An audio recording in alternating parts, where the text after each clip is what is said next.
The first way a lot of people start making money programming is by offering tutoring services. And you might be thinking, I'm still learning myself. How can I possibly tutor anybody? But there's bound to be somebody who's still earlier in that journey than you are, and they will likely pay you to tutor them. The best tutors are the ones who don't know a ton, but are just slightly more advanced than you currently are. So if you are, say, an intermediate programmer, you can try offering tutoring services to local middle schools and high schools. And if you're more advanced, say a university computer science student, then you can offer tutoring services to students at your school taking classes you've already taken. And of course, you can also try applying to teaching assistant jobs if those exist at your university.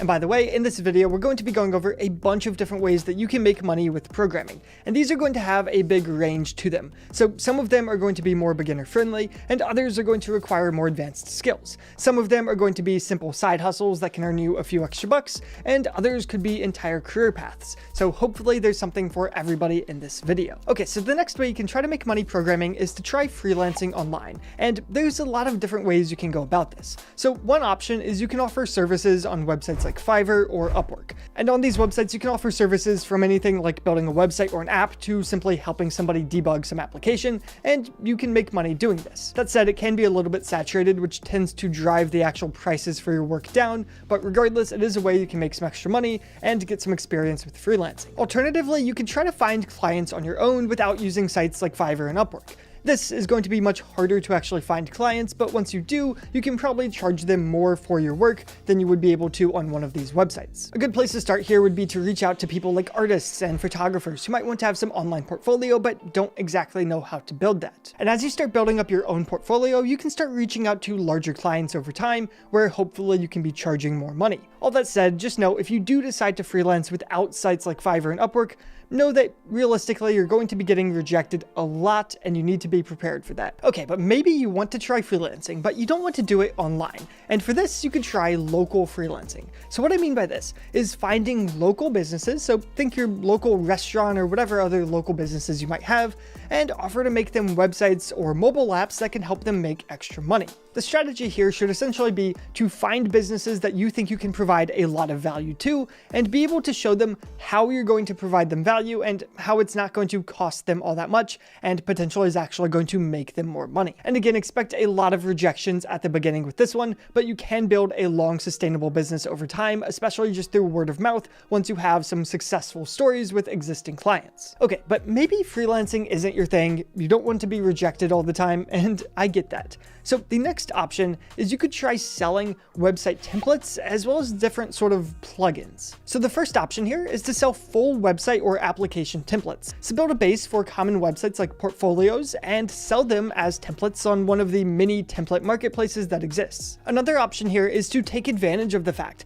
that so much of the internet is built by people who don't actually know how to code, and they're using tools like Wix or WordPress, and you can build plugins and themes for these different tools. So essentially, people using these no-code and low-code tools can use your plugins and themes to add extra functionality or styling to their sites without needing to know how to code themselves, and you can make some extra money on this. And now I know a lot of people get into programming because they want to be building new cool things, and oftentimes freelancing and building website templates just doesn't really strike that itch. So one other option here is to build a SaaS, or a software as a service company. Now, this is going to be a much longer term play in most cases, and also a little bit more advanced. But the key idea is actually pretty simple and something most programmers could actually do if they wanted to. And at the core, all this actually entails is finding some inefficiency in the world, finding some problem that's easy to solve with tech, but currently people are just doing some repetitive manual task, and build out some software service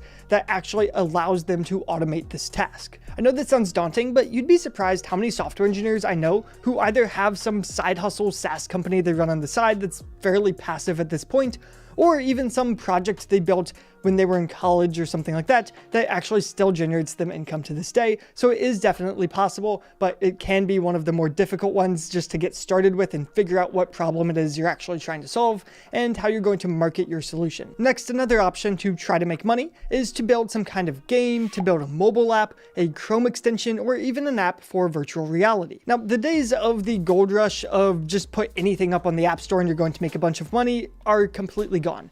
but there is still money to be made if you can solve some problem for people. And particularly right now, I actually think there's more money to be made in more niche areas like Chrome extensions, as well as VR applications, simply because there's not as much competition. Of course, things like VR haven't caught on quite as much, which means that there's not as large of a market right now, but that also means there's far less competition, and you can be one of the only applications on the App Store. Now, I've talked a lot about things like building websites and mobile applications, but some people are interested in different areas of software development and programming, and one of those areas could potentially be security. And if this is you, then one thing you could look into is bug bounty programs. These are programs a lot of companies have where if you can find a bug in some of their systems, they will actually pay you a lot of money for reporting that bug to them. To be honest, I don't really even know where I'd get started with trying to find some of these, but if you happen to be somebody more interested in security than I am, then potentially this is a good route to go. The next way you can make money programming is a little bit adjacent to actually programming itself,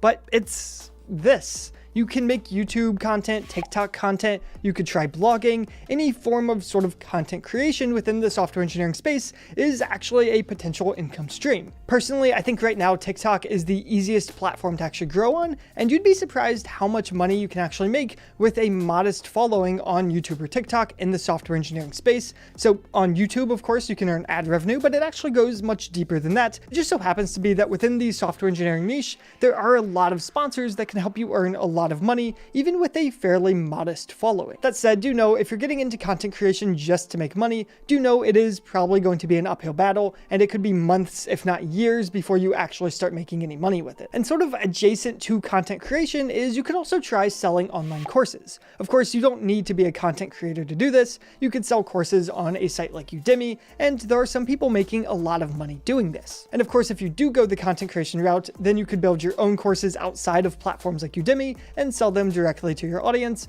on whatever areas of expertise you might have. That said, one caveat with building courses is a lot of people underestimate how much work they actually are to build, so don't expect to be able to make some course in 2 weeks and sell it and make a bunch of money. It is going to take a lot of time and effort to build something that's actually of value that people will want to buy. Another cool way to try to make some money coding is to build plugins for whatever software it might be that you use. For example, this video you're watching right now, I edited using Final Cut Pro. And I've spent hundreds of dollars on Final Cut Pro plugins that were coded by third-party developers. For example, one plugin I bought, which I think was $20, is called Captionator, and all it does is it takes the audio from my videos and automatically generates some captions that I can use on TikTok. And honestly, I can't imagine that plugin was all that complicated to make, but I'm happy to pay $20 for it because it saves me a lot of time while editing. And now, honestly, the absolute best way to make money programming is still just to get a job as a software engineer. And if you want to get a job as a software engineer, you're going to need to pass coding interviews. And for that, you should watch this video next on how exactly to prepare for those interviews in 2024.